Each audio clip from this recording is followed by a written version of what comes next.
में लिखा है, यदि कोई आपको अच्छा लगता है तो अच्छा वो नहीं, अच्छे आप हैं, क्योंकि उसमें अच्छाई देखने वाली नजर आपके पास है। अपनी पीड़ा के लिए संसार को दोष मत दो, अपने मन को समझाओ। तुम्हारे मन का परिवर्तन ही तुम्हारे दुखों का अंत है।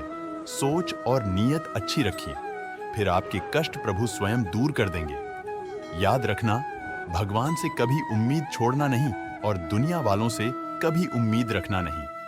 सुख दुख एक सिक्के के दो पहलू है। जहां सुख होगा वहां दुख भी होगा, जहां दुख होगा वहां सुख भी होगा। इसलिए सुख दुख के बारे में बिना सोचे निरंतर अपने लक्ष्य को प्राप्त करने के लिए प्रयास करते रहना चाहिए। एक बात हमेशा याद रखना, किसी के सामने गिड़गिड़ाने से न प्रेम मिलती है न इज्जत। इसीलिए अपने स्वाभिमान को जिंदा रखो। कोई अगर आपकी किस्मत में होगा तो आपके पास खुद ही चलकर आएगा। दूसरों को हराने का मौका मत दो, बस खुद को आगे ले जाने की जिद पालो। कभी हार न मानने की आदत ही एक दिन जीतने की आदत बन जाती है। सिर्फ दो चीजें मनुष्य के भाग्य का निर्माण करती हैं। पहला, स्वभाव। अगर आपके स्वभाव में अच्छाई, विनम्रता और गुण है तो आपका भाग्य चमकेगा। अगर आपका स्वभाव क्रोधी है, आलसी है, तो आपका भाग्य बिगड़ना अनिवार्य है। इसलिए अपने स्वभाव को मधुर और आकर्षित बनाइए। दूसरा, आपकी वाणी। बोलना तो आदमी 2.5 साल की उम्र में ही सीख जाता है, परंतु कब, कहां और कैसे बोलना है उसे वह जिंदगी भर भी नहीं समझ पाता। जिसे यह बोलना आ गया कि कब, कहां और कितना बोलना चाहिए, समझ लो, उसे सफल होने के लिए कोई नहीं रोक सकता। पिता से बड़ा कोई सलाहकार नहीं, मां की छांव से बड़ी कोई दुनिया नहीं, भाई से अच्छा कोई भागीदार नहीं और बहन से बड़ी कोई शुभ चिंतक नहीं। इस मतलबी दुनिया से कोई मतलब न रखो, और मतलब रखना है तो अपने मतलब से मतलब रखो। दुआएं मांगने से किसका भला होता है? मिलता तो वही है जो हमने बोया होता है। तुम नीचे गिर के देखो, कोई नहीं आएगा उठाने। तुम जरा उड़कर तो देखो, सब आएंगे गिराने। एक बात हमेशा याद रखना, अगर शराब की दुकान पर बैठकर दूध पियोगे तो तुम्हें शराबी का ही दर्जा मिलेगा, और किसी मंदिर में बैठ के पानी भी पियोगे तो तुम्हें एक संत का दर्जा दिया जाएगा। इसलिए आप किसके साथ उठते बैठते हो यह बहुत मायने रखता है। दोस्तों, आशा करता हूं कि आपने इस वीडियो से बहुत सारी सीख ली होगी। मिलते हैं जल्दी एक नए ज्ञानवर्धक वीडियो में। तब तक के लिए अपना ख्याल रखें। राधे राधे। अगर कोई आपको नीचा दिखाना चाहता है तो इसका मतलब है कि आप उससे पहले से ही ऊपर हो। जिंदगी जीने के लिए मिली है, इसे लोग क्या सोचेंगे यह सोचने में बर्बाद मत करो। किसी के बुरे वक्त में उसका हाथ पकड़ो, सहारा दो, उसे हिम्मत दो, क्योंकि बुरा वक्त थोड़े समय में चला जाएगा, लेकिन वह आपको दुआ जिंदगी भर देता रहेगा।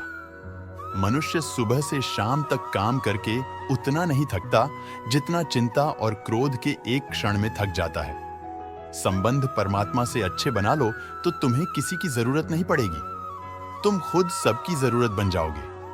सलाह देने तो हजारों आते हैं, लेकिन जब साथ देने की बारी आती है तो केवल भगवान आते हैं। जीतने के बाद तो सारी दुनिया गले लगाती है, क्योंकि जो आज आपके साथ है वह कल आपके खिलाफ हो सकते हैं। बिना मतलब के कोई आपकी इज्जत नहीं करेगा, लेकिन खुद को इतना काबिल बनाओ कि लोग बिना मतलब के भी आपकी इज्जत करें।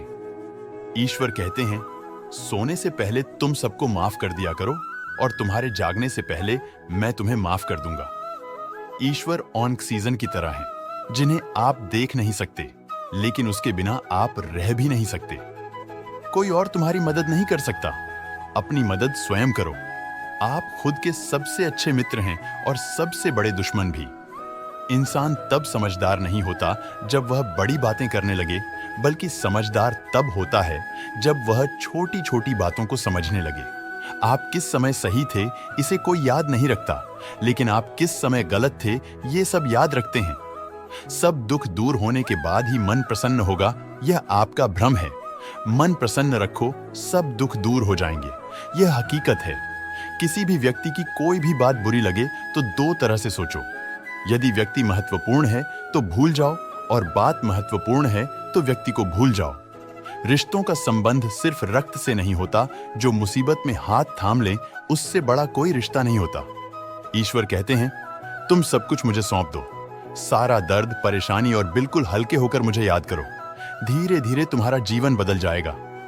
हर रोज रात को सोने से पहले ईश्वर को अपनी पूरी दिनचर्या बताकर सोएं। अगर आपके द्वारा किसी का दिल दुखा है तो मन ही मन उससे माफी मांगे। अगर आपका किसी ने दिल दुखाया है तो उसे माफ करके सारी चिंताएं ईश्वर को सौंप कर सो जाएं। यकीन मानिए, इससे आपकी जिंदगी खुशनुमा बन जाएगी। क्रोध में बोला हुआ एक शब्द इतना जहरीला होता है कि आपकी 1000 प्यारी बातों को 1 मिनट में नष्ट कर सकता है। सबको हंसाना, लेकिन किसी पर भी हंसना मत। सबके दुख बांटना, लेकिन किसी को दुखी मत करना। सबकी राह में दीप जलाना, लेकिन किसी का दिल जलाना मत। यही जीवन की रीत है। जैसा बोओगे वैसा ही पाओगे। दुआएं और प्रार्थनाएं असंभव को भी संभव बना देती है।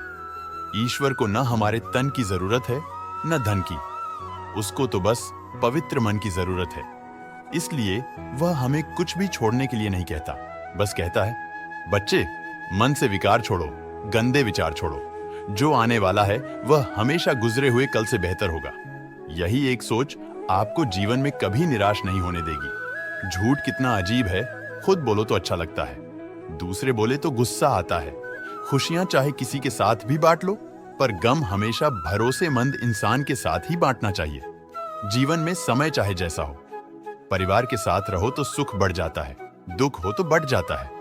सच्चा मित्र वही है जो उस समय में भी आपके साथ खड़ा हो जब सारी दुनिया आपके खिलाफ हो।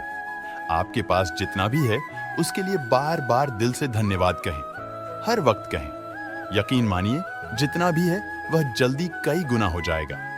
प्रार्थनाएं और ध्यान इंसान के लिए बहुत जरूरी है, क्योंकि प्रार्थना में भगवान आपकी बात सुनते हैं और ध्यान में आप भगवान की बात सुनते हैं। मुझसे कितना कुछ छूटा, पहले मां छूटी, फिर पिता छूटे, फिर जो नंद किशोर मिले वह भी छूटे, संगी साथी ही छूटे, राधा भी छूटी, गोकुल छूटा, फिर मथुरा छूटा।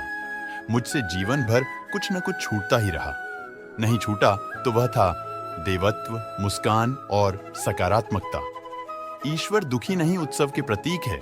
सब कुछ छूटने पर भी कैसे खुश रहा जा सकता है, ये ईश्वर से अच्छा कोई नहीं सिखा सकता। इसलिए हमेशा खुश रहें, सदा मुस्कुराते रहें। जीतने का मजा भी तभी आएगा जब लोग आपकी हार का इंतजार करेंगे। गीता में